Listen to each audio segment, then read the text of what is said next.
The frosted manor and the midnight promise. It was the final day of the year, 1951, and a pale winter sun hung low over the village of Chillingford, glinting faintly off the snow-dusted hedgerows and the winding country lanes that led up to Greystone Manor. The great house stood aloof upon a hill, with chimneys puffing pale smoke into the brittle air and windows glittering like shards of ice. Inside, however, warmth and laughter were in abundance, for the manor's owner, Colonel Geoffrey Stanhope, was hosting his annual New Year's Eve gathering, a tradition as old as the war's end and nearly as celebrated as his legendary port collection. Among the assembled guests was Miss Jane Marple, a small, silver-haired lady from St. Mary Mead, who had been invited by the Colonel's widowed sister, Mrs. Mildred Danvers, an old friend from parish charity committees. Miss Marple had accepted, though she preferred her quiet hearth and knitting, for she had heard much of Greystone's lively parties. A little diversion, she had thought to herself, may do one's mind no harm, though, in my experience, where there is gaiety, there is often mischief not far behind. As her taxi crunched up the frozen drive, Miss Marple caught her first glimpse of the house. Stone walls softened by ivy and thyme, light spilling golden from mullioned windows. The front doors were flung open before she could even pay her fare, and out came Mrs. Danvers, wrapped in fur and enthusiasm. "My dear Jane, how simply marvellous to see you!" cried Mrs. Danvers, clasping Miss Marple's hands. "Do come in. You must be frozen to the bone. Geoffrey's been boasting of his cellar all week, and the servants are preparing a feast worthy of Buckingham Palace.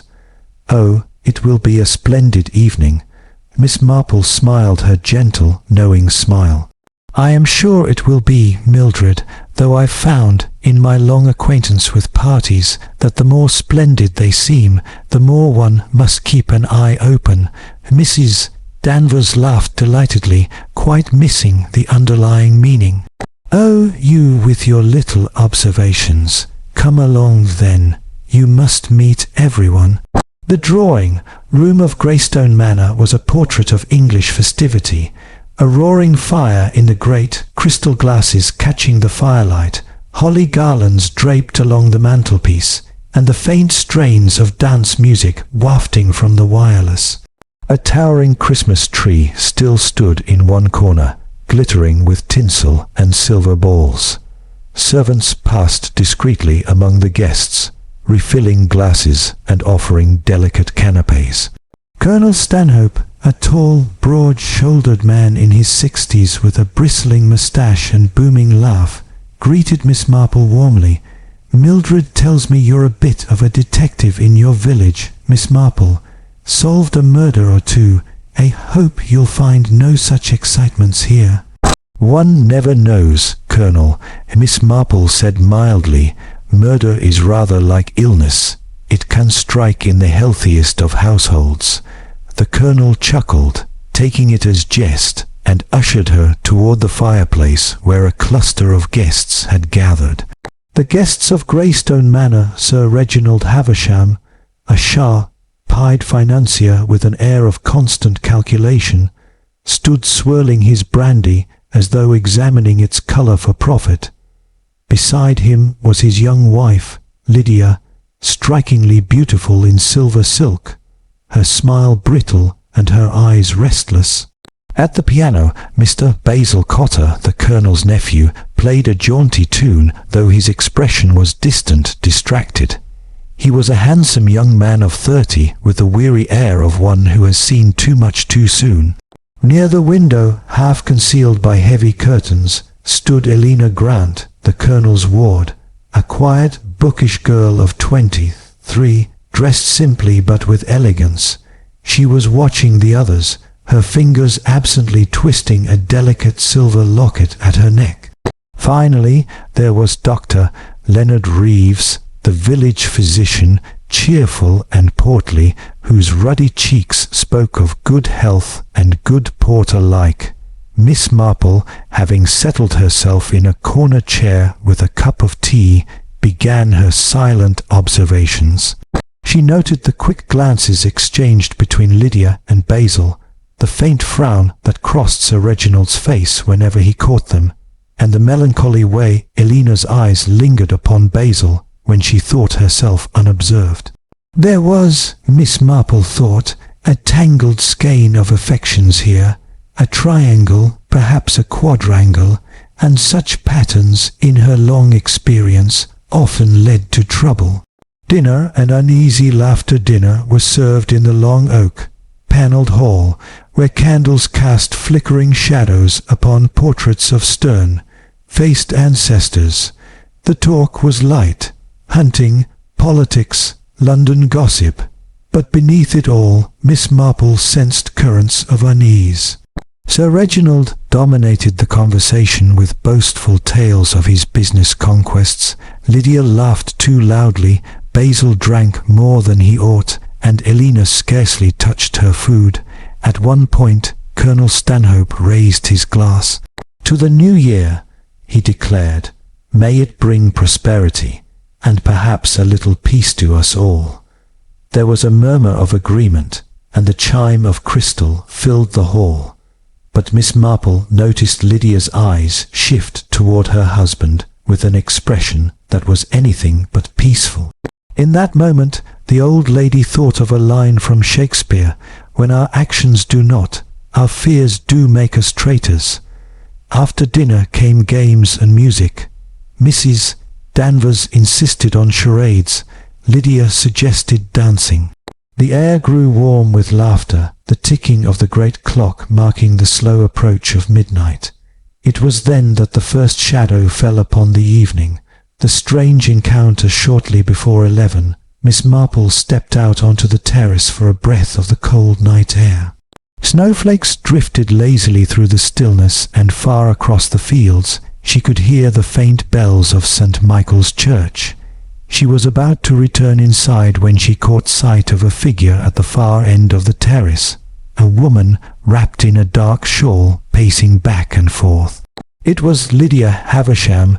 Her posture was tense, her movements restless, and Miss Marple, though not given to eavesdropping, could not help but notice when a man joined her from the shadows. It was Basil Cotter. Their voices were low, but fragments carried through the frosty air. "You promised you'd tell him after Christmas," Lydia whispered urgently. Basil's tone was weary. "It's not as simple as that. He's invested everything, my future, my inheritance, into Havisham's schemes. If I turn my back now, he'll ruin me." "You think he won't ruin you anyway?" Lydia's voice trembled. "He's not the man you think he is. I can't bear another year of it, Basil. I can't." Miss Marple, unseen in the shadows, slowly retreated inside. She had no wish to pry, yet experience had taught her that such whispered conversations, held in secret and on the eve of a new year, often heralded tragedy. A toast to midnight by 11:30. The party had grown louder, more reckless. Champagne flowed freely, and even the Colonel's dog, a sleepy spaniel named Rupert, had been adorned with a paper crown. Sir Reginald had stationed himself by the mantelpiece, his eyes sharp beneath half-closed lids, as though keeping watch over something unseen. "Where's Lydia?" he demanded suddenly. "Gone to powder her nose again. The woman's been flitting about all evening." Mrs. Danvers tutted cheerfully. "She's probably helping Basil tune the wireless. The poor dear can't sit still." Miss Marple, seated nearby with her knitting, looked up mildly. "A restless spirit is sometimes a troubled one," she observed. Sir Reginald gave her a thin smile. "You have quite the philosophical bent, Miss Marple, but in my world, people who are troubled usually have something to hide." The clock strikes 12 at last. The great-grandfather clock began its solemn countdown. The guests gathered near the hearth, glasses raised, voices joining in the countdown. 10, 9, 8. Outside, fireworks began to crackle in the village below, faint but bright against the night sky.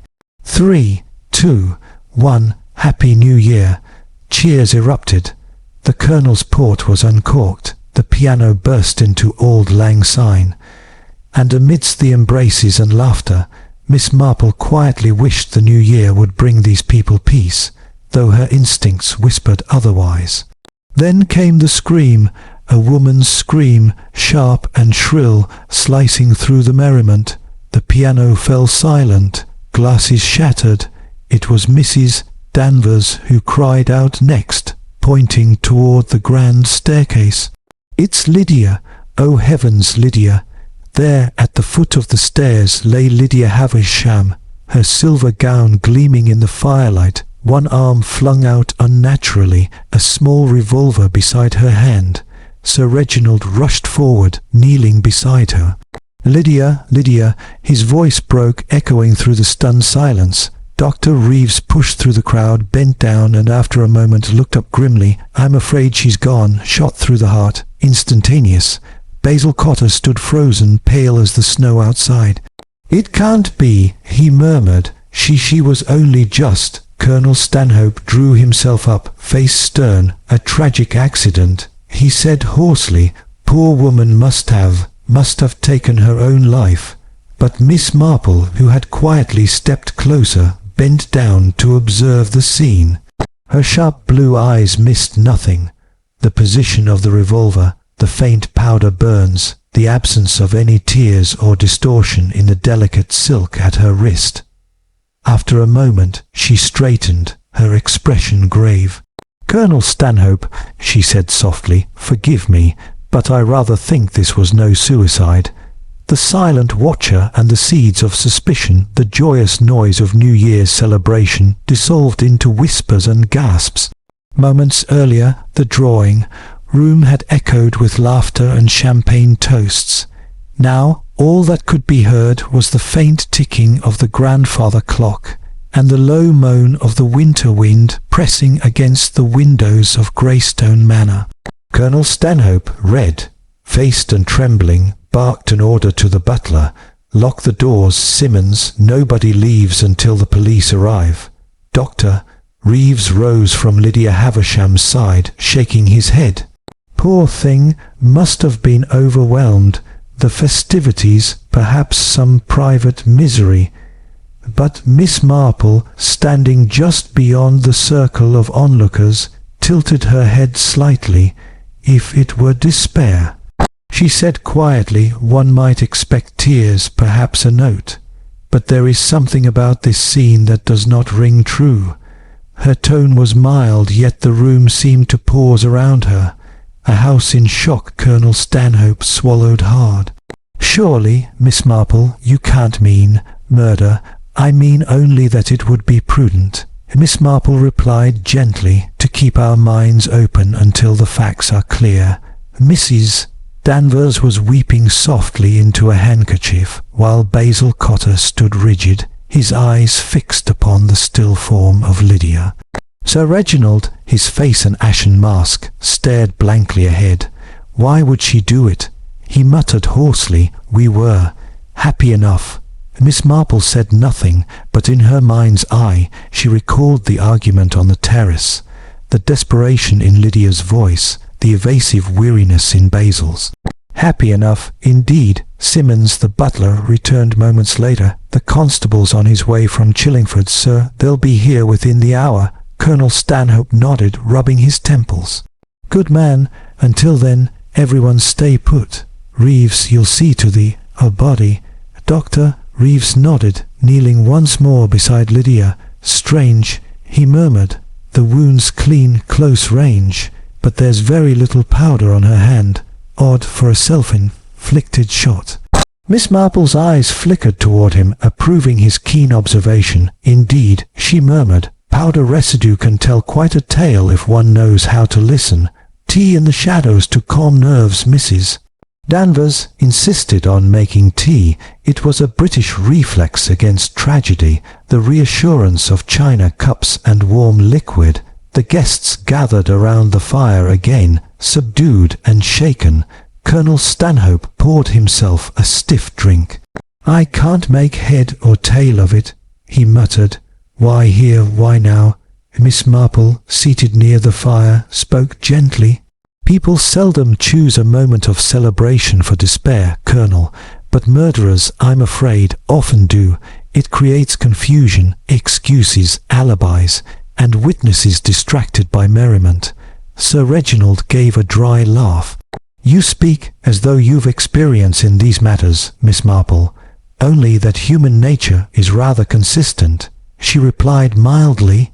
"People everywhere are much the same, whether in St. Mary Mead or in a great house such as this.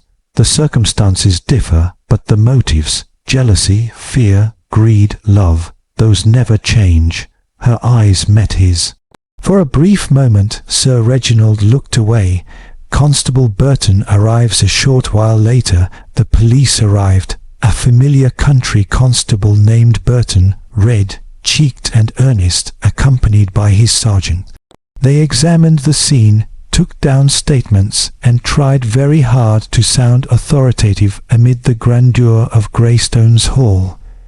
"Well then," Burton began, scratching his head, "looks like suicide at first glance. Lady shot herself, revolver in hand. But Dr. Reeves says there's something off about the gunpowder." "Precisely," Dr. Reeves replied. "And there's no trace of a burn on her sleeve or hand. I dare say someone placed the weapon there afterward." Burton frowned. "Murder, then, on New Year's Eve? Heaven help us!" Colonel Stanhope stiffened. "You'll not suggest any of my guests are capable of such a thing. Best not to jump to conclusions," Burton said awkwardly. "But we'll have to take statements from everyone, sir. And the revolver, whose is it?" Sir Reginald raised his head. "Mine," he said quietly, "kept in my study desk. I brought it from London years ago." Burton looked troubled. "You say it's yours, sir. Then how'd your wife get hold of it?" Reginald's jaw tightened. "I've no idea. The desk is locked."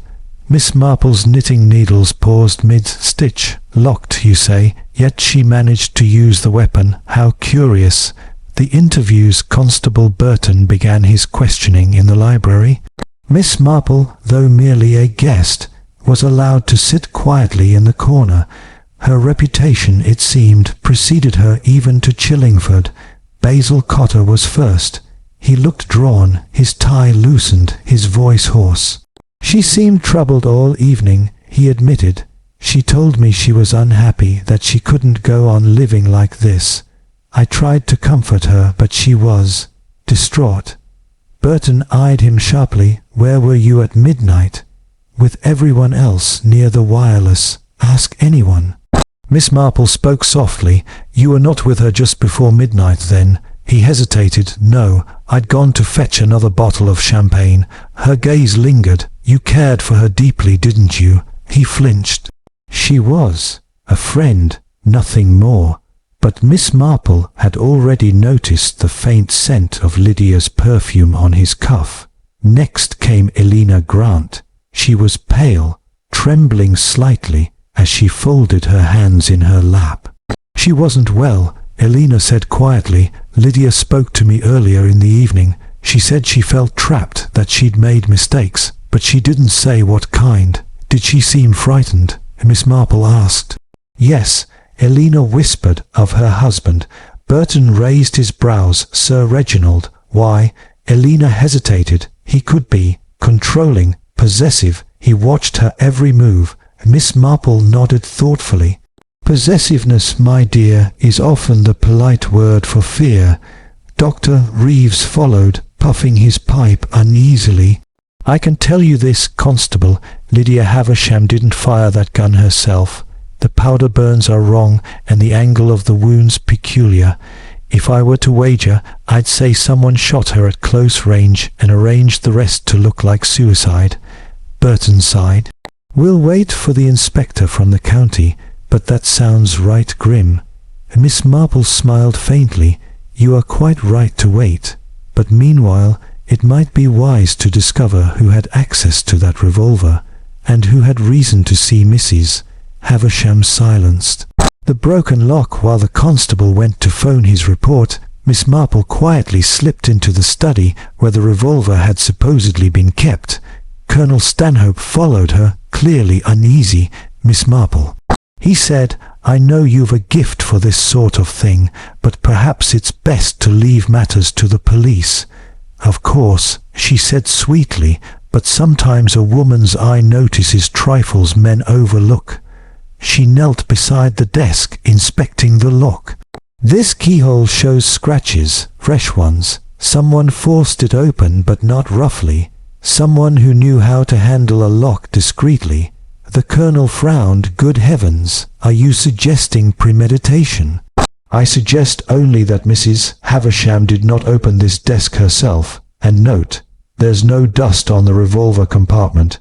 It was taken out recently, perhaps earlier this evening." The Colonel's face paled. "Then the murderer planned this, but who could—" "Patience, Colonel," Miss Marple murmured. "Murder is like embroidery. The pattern becomes clear only when one steps back. A shadowed motive that evening, after the constable had gone to summon the inspector, the guests retired to their rooms. But sleep was impossible. The corridors of Greystone seemed colder now, the portraits along the walls more accusing. Miss Marple sat in her guest room, a single lamp burning beside her teacup, and reflected on what she had seen. There were, she thought, 3 strong possibilities. First, Sir Reginald himself, whose pride and jealousy might easily have driven him to rage. He claimed to love his wife, but Miss Marple had often seen how love, when mingled with ownership, could turn deadly. Second, Basil Cotter, the nephew, young, romantic, and financially dependent. A man who had entangled himself with a married woman and found no graceful escape. His fear of ruin could have led to something desperate. Third, Elena Grant, the quiet ward whose affection for Basil was painfully obvious. Love spurned could twist even a gentle heart toward vengeance, yet something deeper nagged at her intuition. Lydia's own words, overheard on the terrace, "He'll ruin me. He's not the man you think he is." Was she speaking of her husband, or of someone else entirely? The discovery in the ashes the next morning, with snow still falling outside. Miss Marple rose early. The house was hushed, servants moving softly. She descended to the drawing room where the fire had burned low, and something caught her eye. A fragment of scorched paper among the ashes. With delicate fingers she lifted it out using the poker. The writing was smudged, but a few words were still legible. "Transfers, investments in your name, will not stand." Miss Marple's eyes widened. Transfers, investments. Sir Reginald was a financier. Basil was dependent on him. Lydia had threatened exposure. She folded the fragment carefully into her handkerchief. "Ah," she murmured. It seems the New Year's Eve festivities were not the only matter being celebrated here. Someone has been celebrating their own deceit. A whisper in the corridor as she returned toward her room. She heard voices beyond a door. The study again. Colonel Stanhope and Dr. Reeves were speaking in low tones. "Can't let the inspector make a fool of me," the Colonel was saying. "This business mustn't tarnish the family." Reeves sighed. "You can't hush up murder, Geoffrey, and you know, as well as I, that Reginald's finances have been under suspicion for months." Miss Marple paused, absorbing the implication. So there was scandal, money, deceit, perhaps blackmail, all the ingredients of tragedy neatly arrayed before her. A gathering of storms when the inspector from the county arrived that afternoon. A brisk, no-nonsense man named Inspector Llewellyn. He found Miss Marple in quiet conversation with Constable Burton. "I hear you've solved more than one mystery in your time, Miss Marple," Llewellyn said with a polite smile. "Oh, I wouldn't say solved," she replied modestly, "merely observed. People are very much alike everywhere, you know. The smallest habit can give away the largest deceit." He regarded her with interest. "And what habits have you noticed here?" Miss Marple looked toward the window, where the snow continued to fall in soft, relentless flakes. "Only that when a man pretends indifference, it is often because he is hiding guilt, and when a woman smiles too brightly, she is often afraid. This house, Inspector, is full of both. The second revolver and the tangled lies. The inspector's words hung in the air like frost. A second revolver recently fired. At once, the atmosphere within Greystone Manor shifted from grief to dread. Sir Reginald Havisham stood motionless, his complexion the colour of paper, as the inspector placed the gun upon the table. "It was found hidden behind a row of books in your study, sir," Llewellyn said. "This one's been discharged recently, within the last 12 hours. Sir Reginald swallowed hard. "I know nothing of it. I keep only one revolver in that desk, the one found by my wife's body." Miss Marple, seated quietly by the window, studied the two revolvers with interest. "How very curious," she murmured. "Two identical weapons, both belonging to the same gentleman, and one used to commit a crime. It reminds me of poor Mr. Larch from St. Mary Mead, a dear man, though rather absent-minded, who once bought 2 umbrellas and could never recall which one he'd lent his neighbour. The confusion, I fear, ended most unhappily." The inspector gave a faint smile. "So you think this isn't coincidence, Miss Marple?" "Oh, my dear Inspector, coincidence is a thing I have learned never to trust."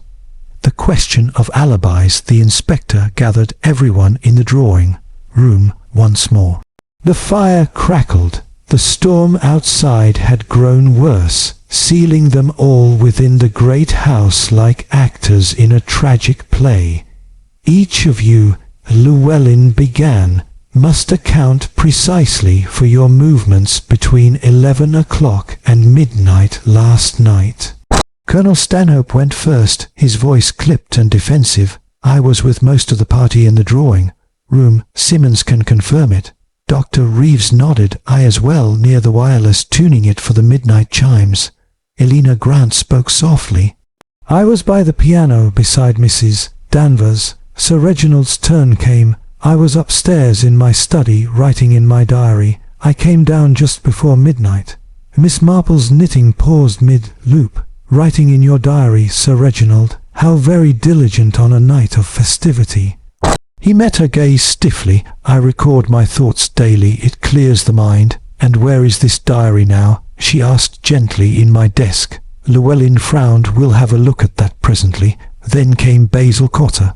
His eyes were rimmed with sleeplessness. "I went to fetch champagne from the cellar just before the New Year. I was there when the clock struck 12.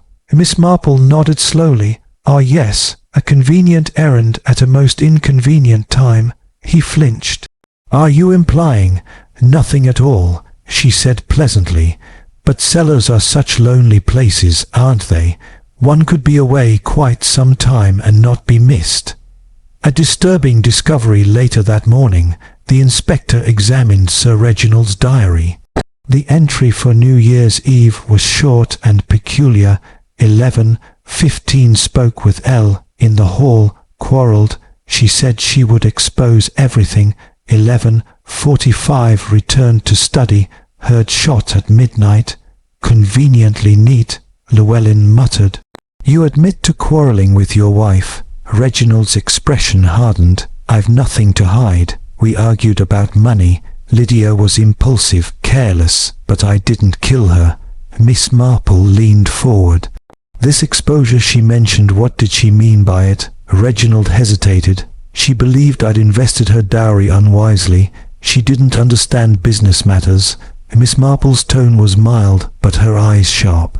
"I dare say she understood more than you thought, Sir Reginald. Sometimes a woman's ignorance is rather carefully performed."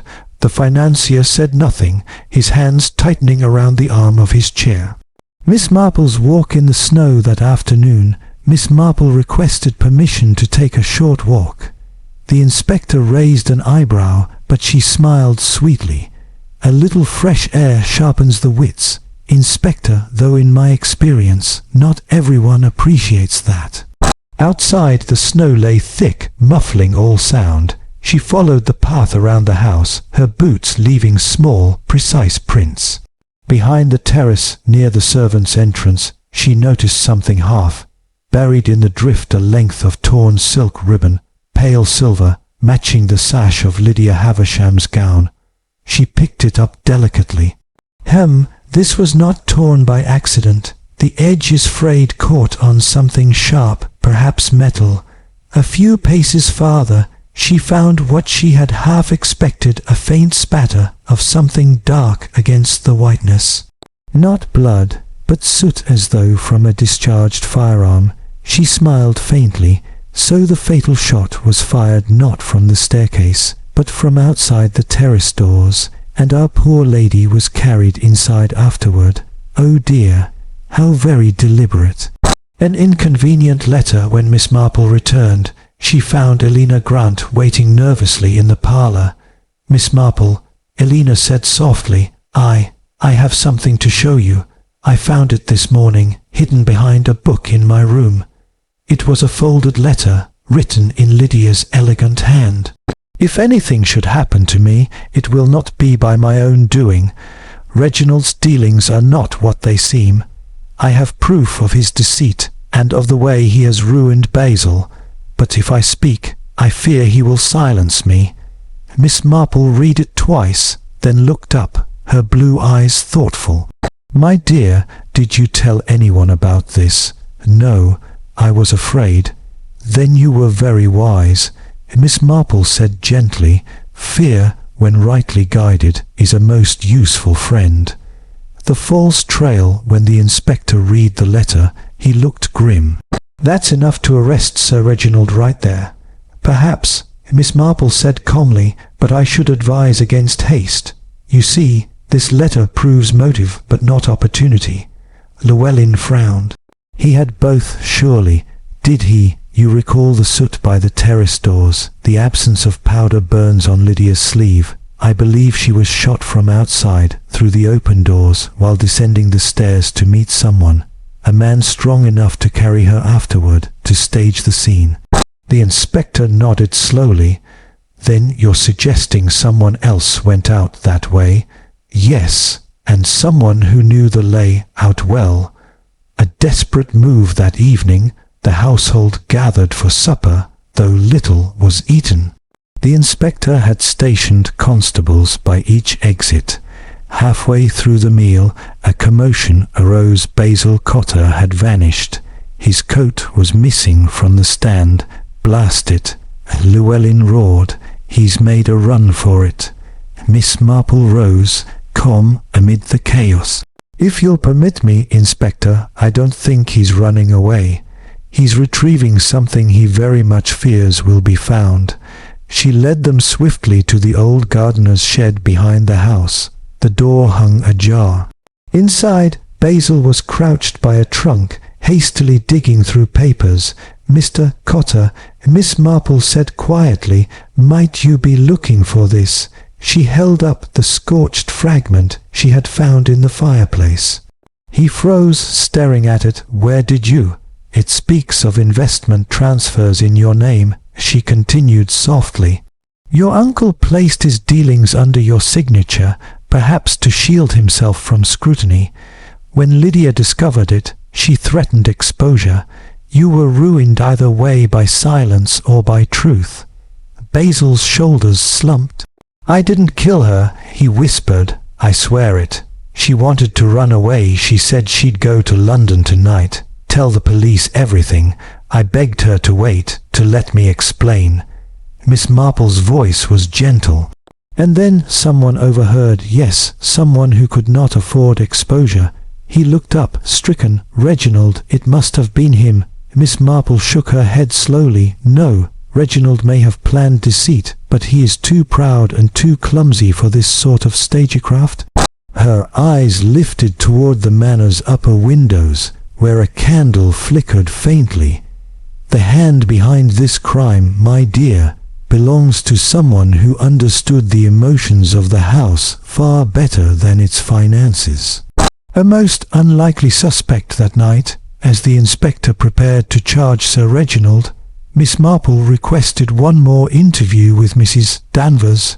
The Colonel's sister entered, pale and agitated, her pearls trembling against her throat. "Really, Miss Marple, this has all been too dreadful," she said. Poor Lydia, she was so high-strung.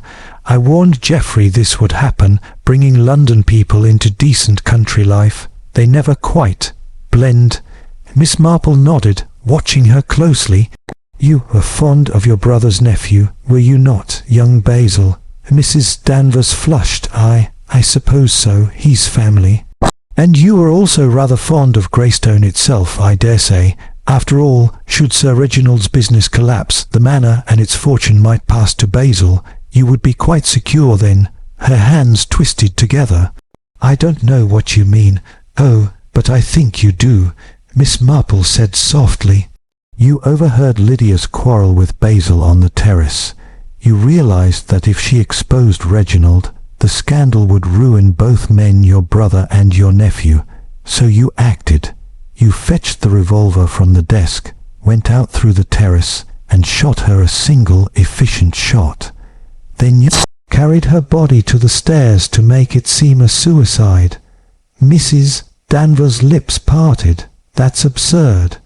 "The ribbon of her gown," Miss Marple continued gently, "was found snagged on the iron latch outside the terrace, a latch at your height, not Reginald's, and the soot on the snow from your candle lantern. You are practical, Mrs. Danvers, a woman who does what must be done for family." For a long moment silence reigned. Then Mrs. Danvers' composure crumbled. "I only wanted to protect them," she whispered. "Lydia would have destroyed everything, Geoffrey's honour, Basil's future, all gone." Miss Marple's face was full of quiet sadness. "And so you destroyed her instead." The inspector stepped forward. "Mrs. Danvers, I must ask you to come with us." The truth beneath the ashes the following morning. The storm had lifted, leaving Greystone Manor shrouded in stillness. The snow sparkled cruelly in the sunlight, as though mocking the tragedy that had unfolded within. In the drawing room, the fire burned low, its warmth no comfort to those who remained. Inspector Llewellyn sat by the table, his notebook open, the confession of Mrs. Danvers written neatly upon its pages. Yet despite the apparent closure, his brow was furrowed. Something he sensed was not right. Miss Marple sat nearby, calmly knitting, her small needles clicking softly in the silence. Finally, Llewellyn spoke. "You seem uneasy, Miss Marple. I should think we've solved it," the lady confessed. Miss Marple did not look up. "Oh, confession is a very peculiar thing, Inspector. People confess for many reasons: guilt, pity, loyalty, sometimes even for love, but seldom for truth alone." The inspector frowned. "You doubt Mrs. Danvers's word."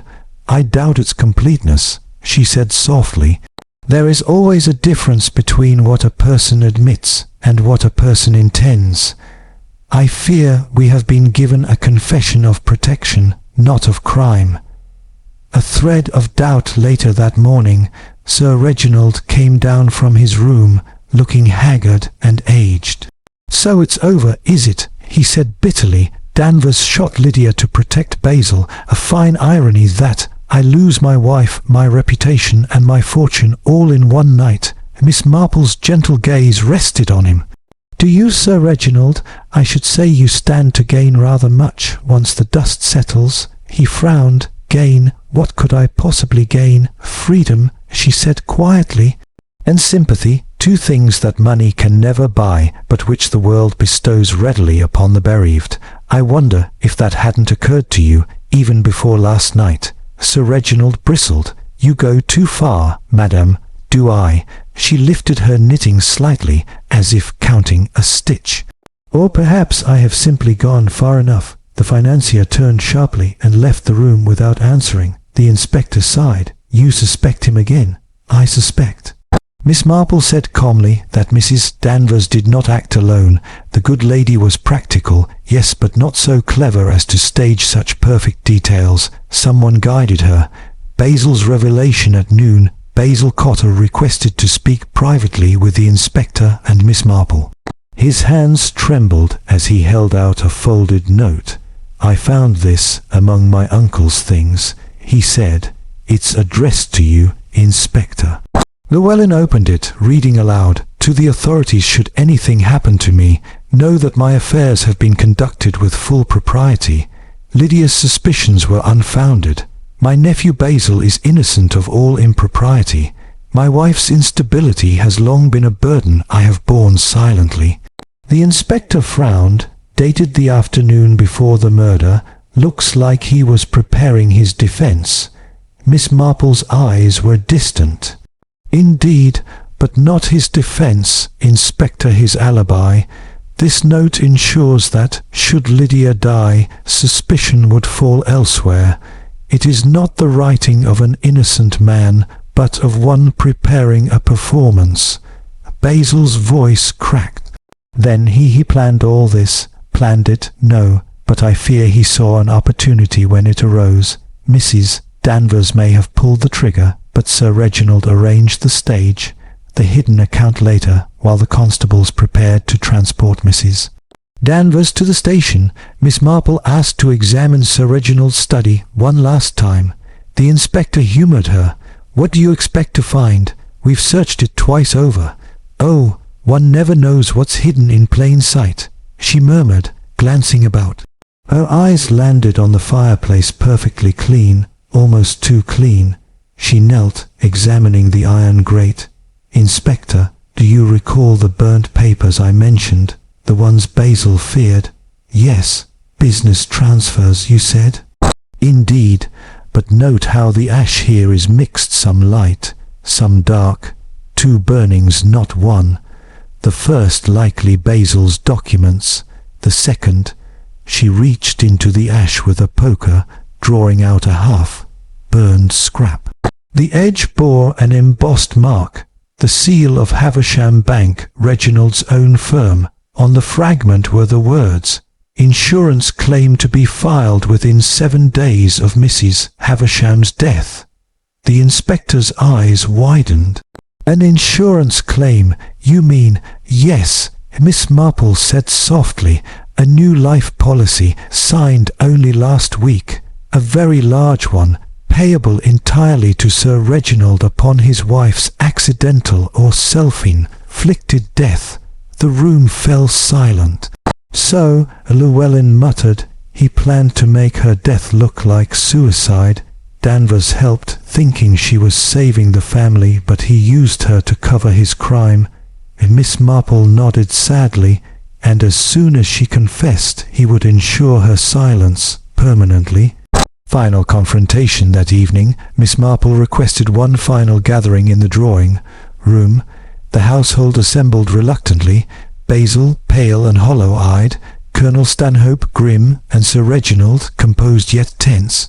"My dear friends," Miss Marple began, "I should like to recount, if I may, the true order of last night's tragedy." Sir Reginald folded his arms. "This is absurd. The matter is settled." "Oh, quite the contrary," she said sweetly. Mrs. Danvers' confession, though touching, omitted one crucial truth. She did not act alone. She believed she was preventing Lydia from destroying the family, but the plan, the weapon, the staging all came from you. He laughed shortly. "Preposterous. Permit me to explain," Miss Marple continued serenely. "You quarrelled with your wife about your fraudulent dealings. She threatened exposure. You feared ruin. Then, overhearing Basil and Lydia on the terrace, Mrs. Danvers panicked and fired the shot. You found her moments later distraught, horrified, and rather than stop her, you saw your opportunity. Together, you carried Lydia's body to the stairs. You promised Mrs. Danvers you'd protect Basil if she said nothing, and when the police arrived, you handed them the perfect story." Reginald sneered. "And your proof?"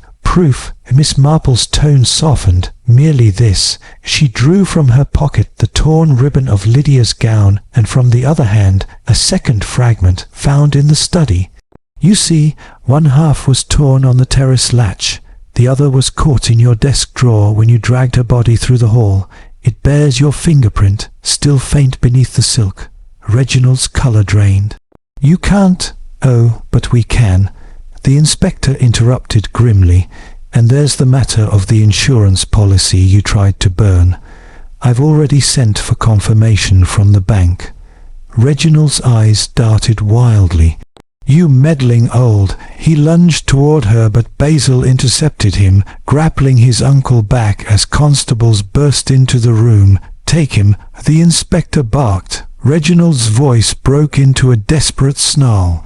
"She ruined me. She would have destroyed everything. What was I to do?"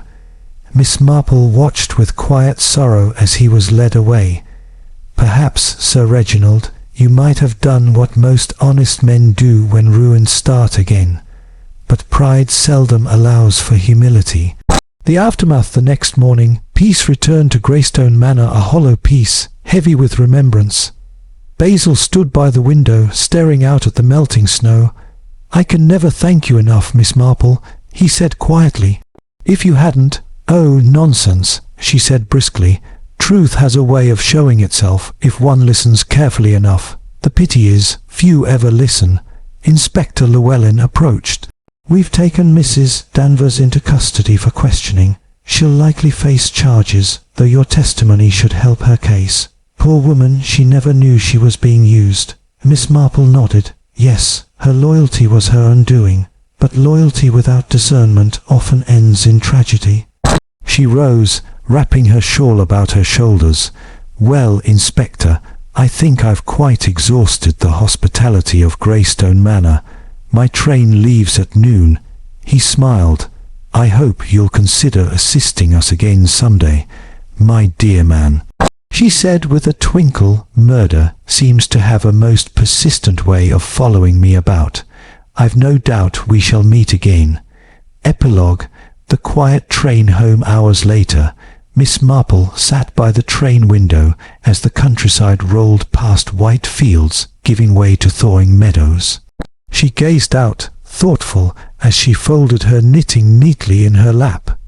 In her mind echoed Lydia Havisham's final words from that letter: "If anything should happen to me, it will not be by my own doing."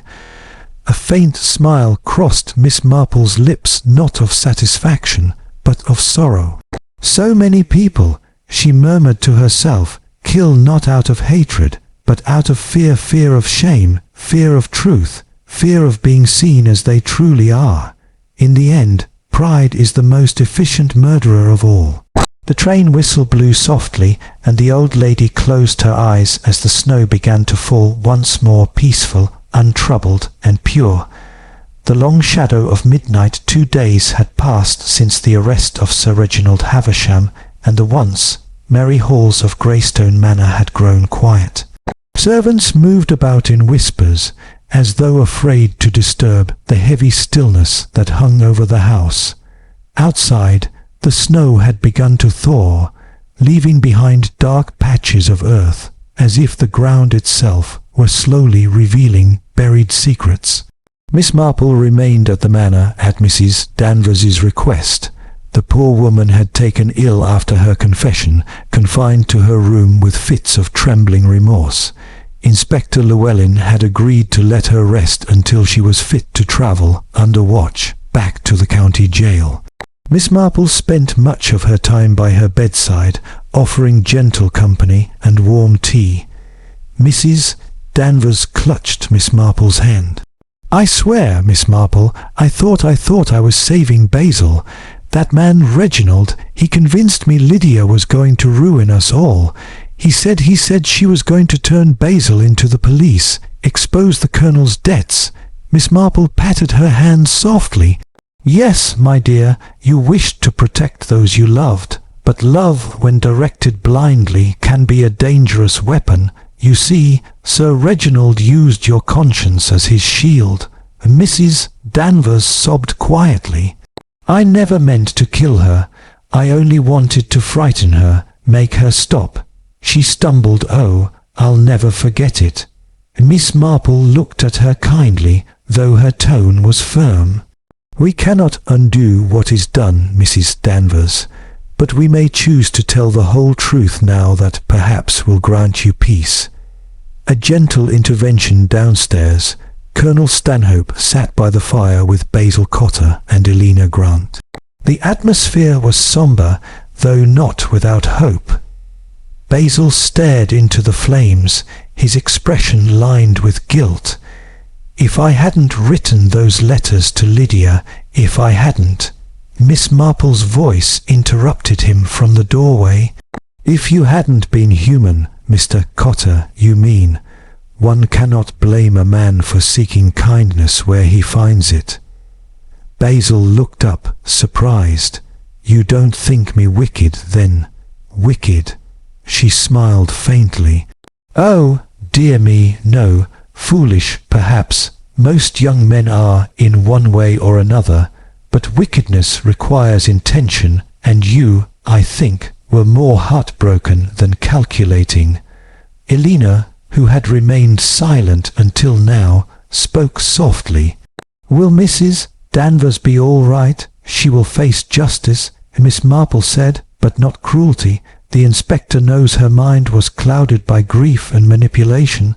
I dare say he'll see to it she is treated with mercy." Colonel Stanhope sighed deeply. "God knows this house could use a little mercy." Miss Marple smiled gently. "Indeed, but mercy, Colonel, begins with truth. I suggest that Greystone be rid of secrets, and perhaps a good airing out. There's something stifling about hidden things, don't you find?" The letter that never was the next morning. A letter arrived from London. Inspector Llewellyn returned to the Manor to read it aloud before the assembled household. From the offices of Havisham Bank, confirmation that Sir Reginald Havisham took out a life insurance policy in the sum of £25,000 upon the life of his wife, Lydia Havisham, payable only in the event of accidental or self-inflicted death. Signed and approved 27th December. The inspector folded the letter carefully. That settles it. He'd planned it from the beginning. Once Lydia died, he'd have the funds to repay his creditors and start anew abroad. A cold plan, and one that would have succeeded, if not for Miss Marple's sharp eyes. Colonel Stanhope turned to her, gratitude softening his stern features. "You've saved us all a terrible injustice, Miss Marple." She shook her head. "Oh no, Colonel, I merely observed. The truth was always here, in plain sight. It only required someone to see it." She glanced toward the window, where the snow had nearly melted from the glass. "I recall once, in St. Mary Mead, a gardener who painted the leaves of his geraniums to make them appear greener. It worked wonderfully until the rain came. Then the paint washed away, and what lay beneath was revealed for all to see. Such is the way of deceit. It may flourish for a season, but the truth is a patient gardener." A farewell tea by afternoon. The house had regained a touch of its former warmth. Mrs. Danvers, pale but composed, was to be taken away that evening. Miss Marple arranged a small tea for her before her departure, a final gesture of kindness. "I don't deserve this," Mrs. Danvers said tearfully as Miss Marple poured. "My dear, no one deserves kindness. It's given, not earned." Miss Marple replied gently, "And I think you've suffered enough. Remember, punishment is meant for correction, not destruction. The law will see that." Mrs. Danvers nodded, her eyes glistening. "You remind me of my mother always saying the world could be mended with patience and a good cup of tea." Miss Marple smiled wistfully. "Your mother was a wise woman." The quiet confession of Basil Cotter that evening. As dusk fell, Basil found Miss Marple in the library. He stood silently for a while before speaking. "I've decided to leave England for a while," he said. "To start fresh perhaps in Canada. There's nothing for me here now." Miss Marple looked up from her knitting. "And Miss Grant?" she asked quietly. Basil hesitated. "Elena deserves better than a man tainted by scandal, perhaps," said Miss Marple, "but one must be careful not to let sorrow disguise itself as nobility. There are two kinds of escape, Mr. Cotter, one from trouble and one from healing. You, I think, are tempted by the former."